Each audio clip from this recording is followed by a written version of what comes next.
Opinion India-Canada ties. Can a new phone call reset a troubled relationship? On May 25, 2025, a significant yet cautiously optimistic moment unfolded in the India-Canada diplomacy.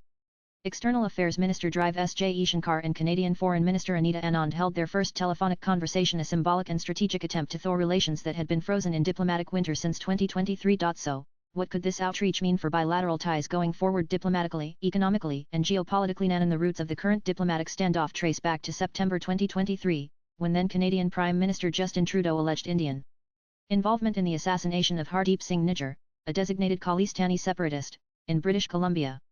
India vehemently denied the accusations, labeling them absurd and politically motivated. The fallout was swift and severe: diplomatic expulsions from both sides. A complete freeze on trade talks. Cancellation of high-level visits. Heightened tensions over pro-Khalistani activism in Canada. The damage was substantial, particularly for two nations with deep people-to-people ties, a burgeoning trade relationship, and strategic convergence in the Indo-Pacific. And the political winds in Canada shifted in April 2025, when Mark Carney replaced Trudeau as Prime Minister. Carney, a former central banker with a globalist outlook, immediately signalled a desire to restore ties with India. The appointment of Anita Anand, a Canadian of Indian origin, as Foreign Minister further underlined a potential pivot in tone and approach. Both leaders have expressed interest in re-engagement. PM Modi congratulated Carney post-election. Jaishankar extended wishes to Anand on her appointment. Anand, in return, called her discussion with Jaishankar productive and focused on economic cooperation. Importantly, Anand is seen as a pragmatic and substantive leader. Her Tamil Nadu roots and prior experience as defence minister could be an asset in building trust with New Delhi. And the main thrust of the dialogue centred on strengthening economic ties. Canada is eager to diversify its partnerships amid global economic volatility, and India, the fastest growing major economy, is an attractive partner. Trade, investment, technology, and renewable energy emerged as potential areas of cooperation. There is also hope to resume suspended negotiations on a comprehensive economic partnership agreement (CEPA). And this was the first high-level contact since Carney took office, a sign that both countries are testing the waters for a thaw. Discussions reportedly included the possible return of High Commissioners. Dinesh Patnaik, India's envoy to Spain, is being considered for the role in Ottawa, a move that, if confirmed, would mark a formal reset. And Canada is hosting the G7 summit in June 2025. An invitation to PM Modi to attend the outreach session could be an indicator of how seriously Ottawa intends to pursue reconciliation. If extended, it could mark India's return to multilateral diplomacy with the West after recent geopolitical tensions. If not, it may signal lingering hesitation or domestic political pressure in Canada. And unlike Trudeau, who was perceived by India as sympathetic to pro-Khalistani voices, Carney does not carry the same baggage.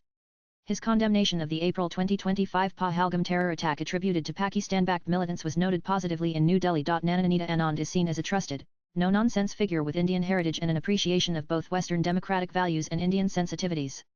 That said, experts warn against over-optimism. Anand's presence helps, but policy change will be the true test. And Canada is home to over 1.3 million people of Indian origin. More than 400,000 Indian students study in Canadian institutions. Their presence represents a strong socio-economic bridge but also a source of friction due to pro-Khalistani activism among a minority. And despite the leadership change, the issue of Khalistani separatism continues to cast a long shadow. India remains firm in its demand for Canadian action against what it views as anti-India forces operating under the guise of free speech. And India continues to reject Canada's claims on Nijjar's killing, pointing to the absence of publicly shared evidence. Trust will be hard to rebuild unless both sides find a way to either close or move past the episode diplomatically. And Carney's Liberal Party still depends on diaspora votes.